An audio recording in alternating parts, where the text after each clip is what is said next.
స్వాగతం.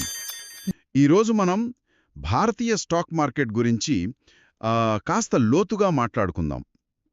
మన దగ్గర గత వారం మార్కెట్ కదలికలపై కొన్ని రిపోర్ట్స్ ఉన్నాయి, కొన్ని చార్ట్లు, టెక్నికల్ విశ్లేషణలు.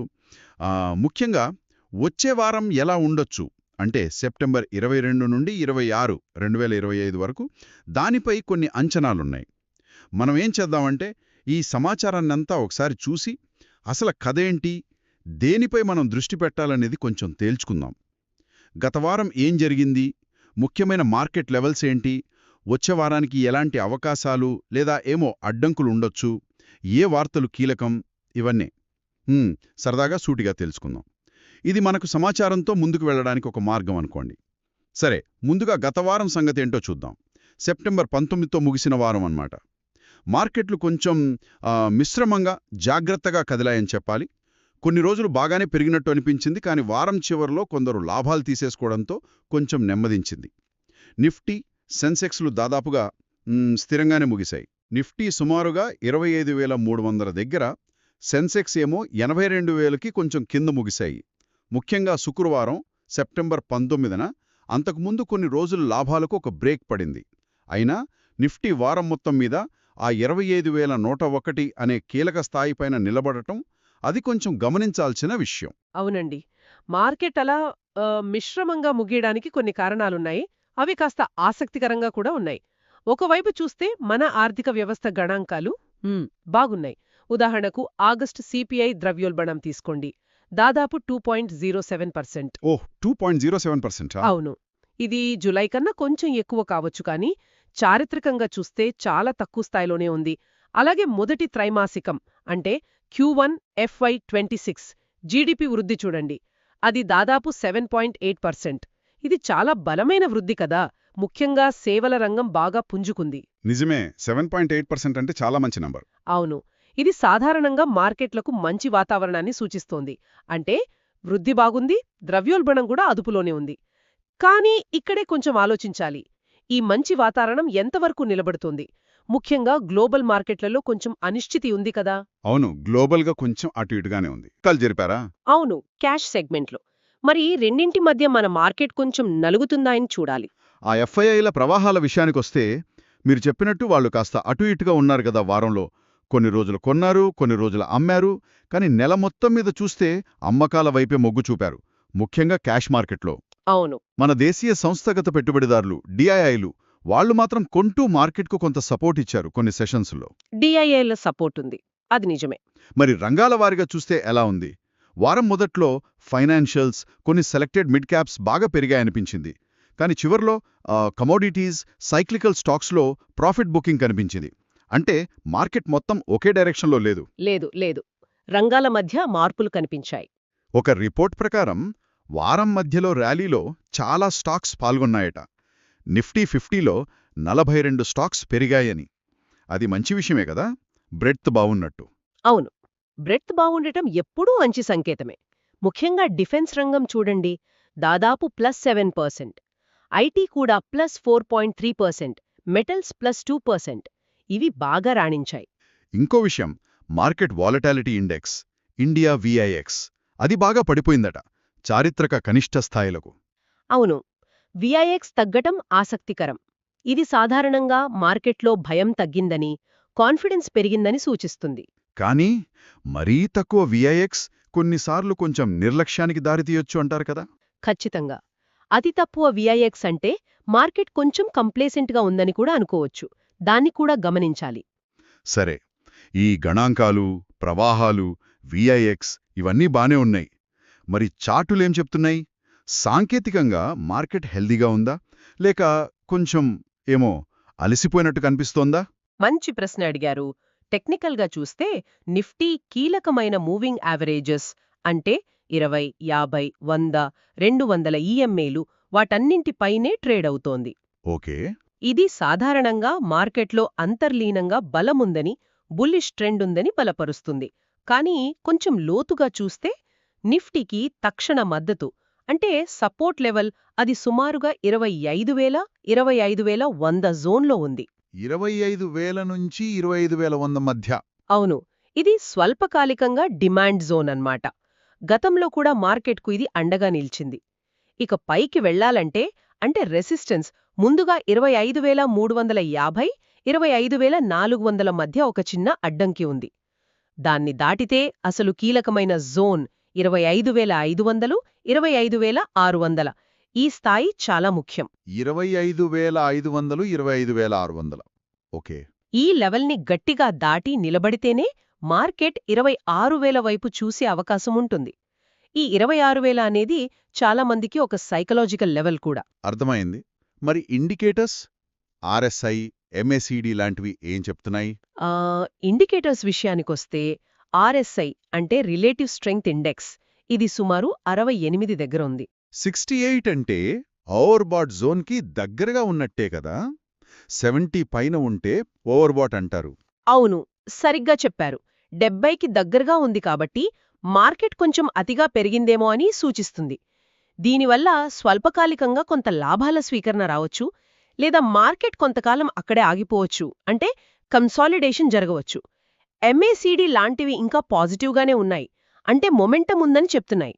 కానీ అవి కూడా కొంచెం ఫ్లాట్ అవుతున్నట్టు కనిపిస్తున్నాయి. అది తిరోగమనాన్ని సూచించవచ్చు. జాగ్రత్తగా ఉండాలి. ఏటీఆర్ అంటే యావరేజ్ ట్రూ రేంజ్ అది తక్కువగా ఉంది. ప్రస్తుతం మార్కెట్లో పెద్ద కదలికలు అంటే వోలటాలిటీ తక్కువగా ఉందని దీని అర్థం. ఓకే. మరి బ్యాంక్ నిఫ్టీ సంగతేంటి? అది కూడా ముఖ్యమే కదా.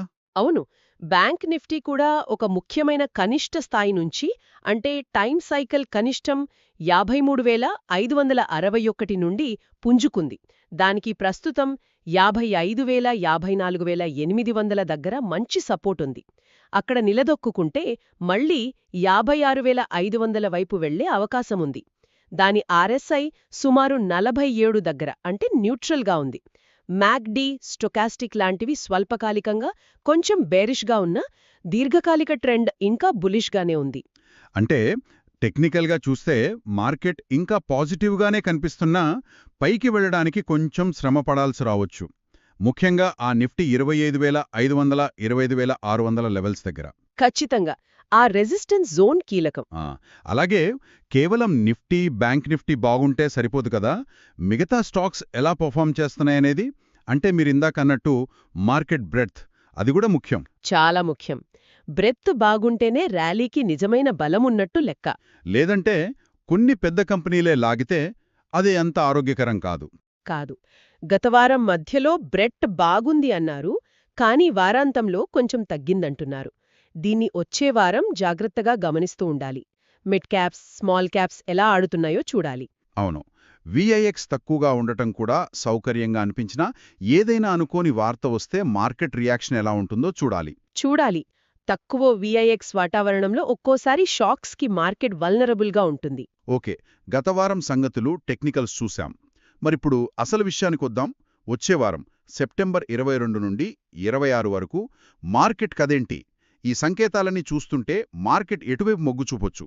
మీరిందాకన్నట్టు 3 రకాల అవకాశాలను పరిశీలిద్దామా?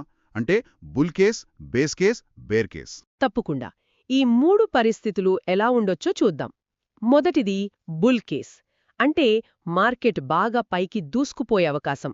ఇది జరగాలంటే ఏం కావాలి? ముఖ్యంగా మన డిఐఐలు కొనడం కంటిన్యూ చెయ్యాలి. గ్లోబల్ మార్కెట్లు ప్రశాంతంగా ఉండాలి, పెద్ద వోలటాలిటీ లేకుండా. అన్నిటికన్నా ముఖ్యం నిఫ్టీ నిర్ణయాత్మకంగా ఆ 25,600 స్థాయిని దాటి దానిపైన నిలబడాలి. కీలక రెసిస్టెన్స్ బ్రేక్ అవ్వాలన్నమాట. అవును. ఇవన్నీ జరిగితే అప్పుడు నిఫ్టీ 26,000 స్థాయిని టెస్ట్ చేయడానికి ప్రయత్నించవచ్చు. బహుశా బ్యాంకులు ఫైనాన్షియల్స్ ఈ ర్యాలీని లీడ్ చేయొచ్చు.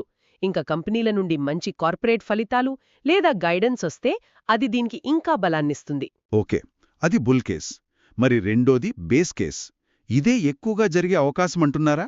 అవును, నా అంచనా ప్రకారం బేస్ కేస్కే ఎక్కువ సంభవిత ఉంది ప్రస్తుతానికి. ఎందుకంటే మార్కెట్ ఇటీవల వచ్చిన జీడీపీ ద్రవ్యోల్బణం డేటాను జీర్ణం చేసుకుంటూ ఉంది. ఇంకా రాబోయే కార్పొరేట్ ఫలితాల సీజన్ కోసం కూడా వెయిట్ చేస్తూ ఉండొచ్చు. కాబట్టి మార్కెట్ కొద్ది రోజుల పాటు ఒక రేంజ్లోనే ట్రేడ్ అవ్వచ్చు. ఉదాహరణకు నిఫ్టీ 25,100 నుండి 25,400 మధ్య, లేదా కొంచెం విస్తృతమైన రేంజ్ 24,700, 25,800 మధ్య స్థిరంగా ఉండొచ్చు. కన్సాలిడేషన్ ఫేజ్ అన్నమాట. అవును, కన్సాలిడేషన్. ఈ సమయంలో సెలెక్టివ్గా ఉండాలి. మంచి వినియోగ రంగానికి చెందిన స్టాక్స్ లేదా కొన్ని ఐటీ షేర్లలో అవకాశాలు వెతుక్కోవచ్చు. Stock picking ముఖ్యమవుతుంది. సరే, ఇక మూడోది బేర్ కేస్, అంటే మార్కెట్ కిందకు పడే అవకాశం. దీనికి ట్రిగ్గర్స్ ఏముంటాయి? బేర్ కేస్ జరగాలంటే ఏదైనా ఊహించని నెగటివ్ సంఘటన జరగాలి. ఉదాహరణకు, గ్లోబల్ మార్కెట్లలో ఏదైనా సడన్ రిస్క్ ఆఫ్ మూడ్ రావడం, అమెరికా నుండి ఏదైనా షాకింగ్ డేటా రావడం, లేదా ఏమైనా జియోపొలిటికల్ టెన్షన్స్ పెరగడం.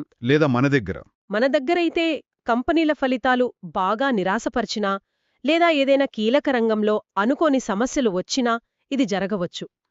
అప్పుడు నిఫ్టీ కిందకు వచ్చి 24,500, 24,700 సపోర్ట్ లెవెల్స్ను మళ్లీ టెస్ట్ చేయవచ్చు. ఓ, అంత కిందకా? అవును, ఒకవేళ పెద్ద నెగటివ్ ట్రిగ్గర్ ఉంటే. ఇలాంటి సమయంలో సాధారణంగా రక్షణాత్మక రంగాలు అంటే యుటిలిటీస్, కన్జ్యూమర్ స్టేపుల్స్, నిత్యావసరాలు, హెల్త్ కేర్ ఇవి కొంచెం తక్కువగా పడతాయి, అంటే అవుట్ పర్ఫార్మ్ చేస్తాయి.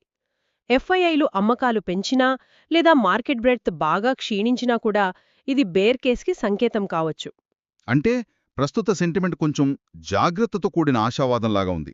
మార్కెట్ స్ట్రక్చరల్గా బుల్లిష్గానే ఉన్నా స్వల్పకాలికంగా వాలటాలిటీ, ప్రాఫిట్ బుకింగ్ రావచ్చు. బ్రేకౌట్కు ముందు కొంచెం కరెక్షన్ లేదా కన్సాలిడేషన్ ఉండొచ్చు. అవును, అదే బేస్ కేస్ అంచనా. కానీ ఒకవేళ ఆ 25,500, 25,600 గట్టిగా దాటితే కొందరు విశ్లేషకులు 26,800, 27,000 టార్గెట్స్ కూడా ఇస్తున్నారు కదా. అది కొంచెం ఎక్కువ ఆశావహంగా అనిపిస్తోంది ప్రస్తుతానికి. ప్రస్తుతానికి అది కొంచెం దూరం టార్గెట్గానే కనిపిస్తోంది. ముందు ఆ 25,600 దాటి 26,000 దగ్గర ఎలా ప్రవర్తిస్తుందో చూడాలి. అంత దూరం వెళ్లాలంటే కేవలం టెక్నికల్ బ్రేకౌట్ సరిపోదు. ఫండమెంటల్గా బలమైన వార్తలు, ముఖ్యంగా గ్లోబల్ సపోర్ట్, ఎఫ్ఐఐల నుండి కూడా కొనుగోళ్లు అవసరం. నిజమే, ప్రస్తుతానికి ఎఫ్ఐఐలు అంత ఉత్సాహంగా లేరు అంటున్నారు కదా. అవును, వారి ప్రవాహాలు నిలకడగా లేవు. సరే, ఈ బుల్, బేర్, బేస్ కేసులు వేటిపై ఆధారపడి ఉంటాయో చూశాం. మరి వచ్చే వారం మార్కెట్ను ప్రభావితం చేయగల కాంక్రీట్ అయిన సంఘటనలు లేదా డేటా పాయింట్స్ ఏమున్నాయి? మనం వేటిపై ఒక కన్నేసి ఉంచాలి? తప్పకుండా. వచ్చే వారం గమనించాల్సినవి కొన్ని ఉన్నాయి. వాటిని మనం స్థూలంగా 2 రకాలుగా విభజించుకోవచ్చు: మన దేశీయ అంశాలు, అంతర్జాతీయ అంశాలు. చెప్పండి. ముందు దేశీయంగా ఏమున్నాయి? దేశీయం, డొమెస్టిక్, ముఖ్యంగా పారిశ్రామిక ఉత్పత్తి గణాంకాలు అంటే ఐఐపి డేటా. ఇవి సెప్టెంబర్ 28న వస్తుంది. మన ఫ్యాక్టరీల అవుట్పుట్ ఎలా ఉందో తెలుస్తుంది. అలాగే వార్షిక పరిశ్రమల సర్వే ఫలితాలు 29న ఉన్నాయి. ఆర్బీఐ నుండి ఏమైనా సంకేతాలు వస్తాయేమో చూడాలి. ఇటీవల ద్రవ్యోల్బణం తగ్గింది కదా, అక్టోబర్లో పాలసీ మీటింగ్ ఉంది.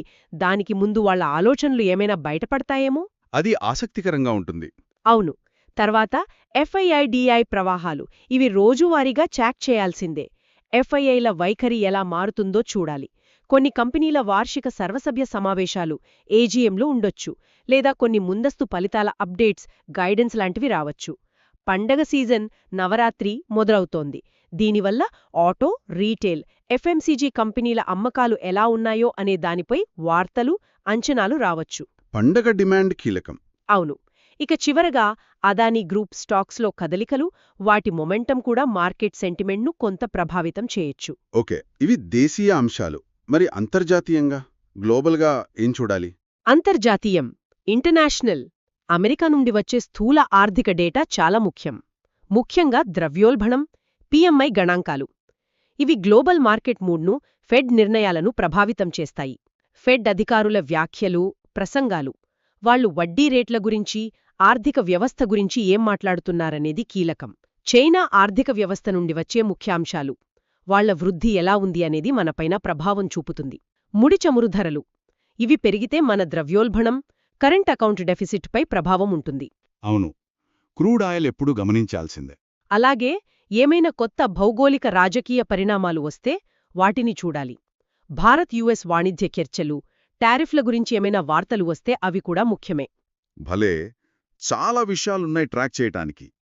ఇవన్నీ చూశాక మన దగ్గరున్న ఈ విశ్లేషణల ఆధారంగా ఒకవేళ ఎవరైనా ట్రేడ్ చేయాలనుకుంటే లేదా పోర్ట్ఫోలియోను సర్దుబాటు చేసుకోవాలనుకుంటే ఎలాంటి వ్యూహాల గురించి ఆలోచించవచ్చు?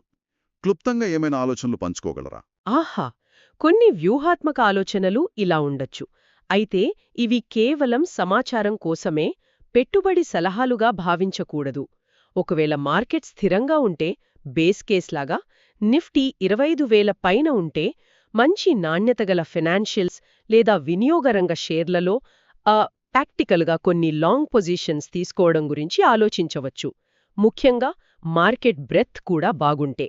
ఒకవేళ మార్కెట్ బుల్ కేస్లాగా 25,600ని గట్టిగా దాటితే అప్పుడు మొమెంటం ప్లే చేయవచ్చు. బ్యాంకులు, ఫైనాన్షియల్స్లో అవకాశాలు చూడొచ్చు. కానీ ఎఫ్ఐఐల మద్దతు కీలకం. మొమెంటంతో పాటు వెళ్లడం అన్నమాట. అవును. కానీ రిస్క్ మేనేజ్మెంట్తో. ఒకవేళ మార్కెట్ బలహీనపడితే, బేర్ కేస్ సూచనలు వస్తే రిస్క్ తగ్గించుకోవడానికి పోర్ట్ఫోలియోలో కొన్ని రక్షణాత్మక రంగాల షేర్లు అంటే స్టేపుల్స్, హెల్త్ కేర్, యుటిలిటీస్ లేదా వాటి ఈటీఎఫ్స్ను చేర్చుకోవడం, హెడ్జింగ్ గురించి ఆలోచించవచ్చు. ఇక మధ్యకాలికంగా చూస్తే మన దేశీయ వినియోగ కథ బలంగానే ఉంది కాబట్టి ఆ థీమ్కు సంబంధించిన రంగాలకు అధిక ప్రాధాన్యత ఇవ్వడం అనేది కొనసాగించవచ్చు. ఓకే, మరి రిస్కులు క్లుప్తంగా. ముఖ్యమైన రిస్కులు గ్లోబల్గా వడ్డీ రేట్ల అంచనాలలో ఆకస్మిక మార్పులు, అంటే ఫెడ్ నుండి ఏదైనా ఆశ్చర్యకరమైన నిర్ణయం రావడం, ఎఫ్ఐఐ ప్రవాహాలు మరింత క్షీణించడం లేదా అమ్మకాలు పెరగడం, కంపెనీల నుండి వచ్చే ఫలితాలు లేదా గైడెన్స్ ఊహించిన దానికన్నా చాలా తక్కువగా ఉండటం. ఇవి ముఖ్యమైన రిస్కులు. చాలా స్పష్టంగా ఉంది. సరే, మనం ముగింపుకు వస్తున్నాం. ఈరోజు మనం చర్చించుకున్న ముఖ్యమైన అంశాలను ఒక్కసారి గుర్తు చేసుకుందాం. గత వారం మార్కెట్లు మిశ్రమంగా ముగిశాయి. టెక్నికల్గా మార్కెట్ పటిష్టంగానే కనిపిస్తున్నా కీలక నిరోధ స్థాయిల వద్ద కొన్ని ఇండికేటర్స్ ఓవర్బాట్కు దగ్గరగా ఉండటం వల్ల కొంచెం జాగ్రత్త అవసరం. వచ్చేవారం దేశీయంగా ఐఐపి డేటా, ఆర్బీఐ సంకేతాలు, అంతర్జాతీయంగా యుఎస్ డేటా, ఫెడ్ వ్యాఖ్యలు ఇవన్నీ మార్కెట్ గమనాన్ని నిర్దేశిస్తాయి. 3 రకాల మార్కెట్ పరిస్థితులు బుల్, బేస్, బేర్ సాధ్యమే. బేస్ కేస్కే ఎక్కువ అవకాశం కనిపిస్తోంది. అవును. చివరిగా ఒక్క ఆలోచన పంచుకోవాలనుకుంటున్నాను. చూడండి, మన దేశ ఆర్థిక వృద్ధి కథ బలంగా ఉందనే నమ్మకం ఒకవైపు, అది నిజం కూడా. కానీ అదే సమయంలో గ్లోబల్గా పరిస్థితులు అంత ఆశాజనకంగా లేవు. ఇంకా ఎఫ్ఐఐల ప్రవాహాలు కూడా నిలకడగా లేవు. మరి ఈ రెండింటినీ పెట్టుబడిదారులు ఎలా బ్యాలెన్స్ చేసుకోవాలి? మనమిప్పుడు చూస్తున్నది కేవలం మార్కెట్ కొంచెం సేపు ఆగి, అంటే కన్సాలిడేట్ అయ్యి మళ్లీ పైకి వెళ్లడానికి సిద్ధమవుతున్న దశనా, లేక నిజంగా ఒక బలమైన బ్రేకౌట్కు సంకేతాలు కనిపిస్తున్నాయా? ఒకవేళ అది బ్రేకౌట్ అయితే దాన్ని ఏ అంశాలు నిజంగా ధృవీకరిస్తాయి? కేవలం టెక్నికల్ లెవెల్స్ దాటడమా, లేక ఫండమెంటల్స్ నుంచి కూడా సపోర్ట్ రావాలా? దీనిపై ఆలోచించటం ముఖ్యమని నా అభిప్రాయం. ఖచ్చితంగా అది చాలా విలువైన ప్రశ్న. దాని గురించి మన శ్రోతలు కూడా ఆలోచించాలి. ఈనాటి ఈ లోతైన విశ్లేషణను ఇక్కడితో ముగిద్దాం. ధన్యవాదాలు. ధన్యవాదాలు.